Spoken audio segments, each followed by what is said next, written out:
সদ্য ঘোষিত অসম অসামৰিক সেৱা আয়োগৰ চূড়ান্ত পৰীক্ষাত নগাঁও জিলাৰ ৰহা সমষ্টিৰ কচুৱাৰ ২ নং পুথিমাৰী গাঁৱৰ বিটু বৈশ্যই সুনাম কঢ়িয়াই আনিবলৈ সক্ষম হৈছে।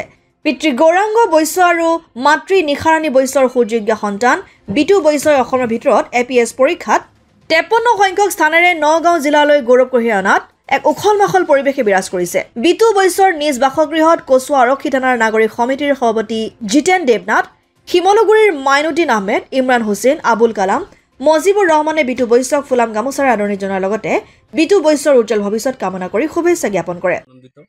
আৰু মই প্ৰথমতে অসমৰ মুখ্যমন্ত্ৰী মাননীয় শ্ৰীযুত হিমন্ত বিশ্ব শৰ্মাদেৱক ধন্যবাদ জনাম। কাৰণ এতিয়া আমি যোনটো APSC পৰীক্ষাত পাছ কৰিছোঁ তাত কোনো আমি ধনৰ বিনিময়ত আমি চাকৰি লাভ কৰা নাই, আমি মেৰিটত লাভ কৰিছোঁ। মই এতিয়া জুনিয়ৰ এছিষ্টেণ্ট হিচাপে PW বিল্ডিঙত কৰি আছোঁ, তাতো মই মেৰিট বেচিছত পাইছোঁ আৰু ইয়াতো মই মেৰিট বেচিছত পাইছোঁ। চ' ধন্যবাদ তেওঁক। আৰু মোৰ এতিয়া খুবেই আনন্দিত ফিল হৈছে।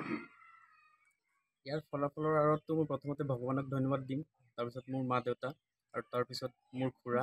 তেওঁ মোক বহুত আগৰ পৰাই তেওঁ মোক বহুত ছাপোৰ্ট কৰি গৈছে। আৰু তাৰপিছত মোৰ ফেমিলিৰ বাকী মানুহ, দাদা, বৌ, বৰমা, ছাৰ বাইদেউসকলক সকলোকে ধন্যবাদ।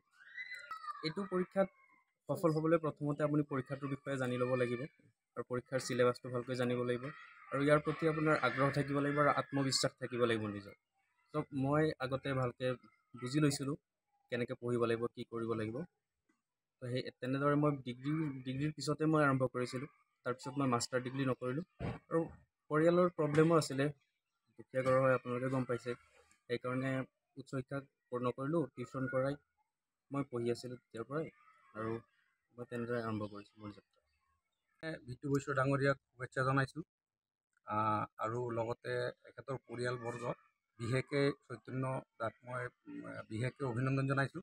এখেতে মই জনামতে যথেষ্ট কষ্ট কৰিছে এখেতৰ ভতিজা বিটু বৈশ্য ডাঙৰীয়াক কিবা উচ্চ শিক্ষা যাতে পায় আৰু অসম চৰকাৰৰ বা কেন্দ্ৰীয় চৰকাৰৰ যাতে কিবা ডাঙৰ উচ্চ পদস্থ বিষয়া বনাব পাৰে, এই বিষয়লৈ এখেতে যথেষ্ট কষ্ট কৰিছে।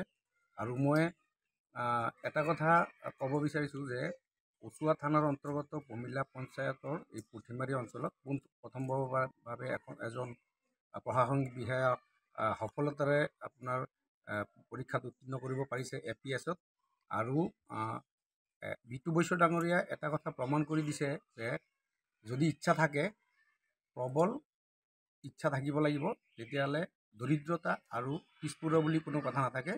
আপুনি ইচ্ছা কৰিলে যিমানে বেকৱাৰ্ড প্লেছত থাকক আৰু যিমানে দৰিদ্ৰতা নহওক কিয় সফলতাৰে উত্তীৰ্ণ হ'ব পাৰি যিকোনো পৰীক্ষাত। তাৰে নিদৰ্শন দাঙি ধৰিছে বিটু বৈশ্য ডাঙৰীয়া। আৰু বিশেষকৈ মই অভিনন্দন জনাইছোঁ আমাৰ এই সমাজখনক যে এনেকুৱা এটি সমাজৰ পৰা যেনেকৈ পদ্ম ফুল ফুটে তেনেকৈ গোবৰত পদ্ম ফুল ফুটাৰ দৰেই আমাৰ বিটু বৈশ্য ডাঙৰীয়া পুথিমাৰী অঞ্চলৰ পৰা সফলতাৰে APSত উত্তীৰ্ণ হৈছে। আৰু এখেতৰ দীৰ্ঘায়ু কামনা কৰিলোঁ।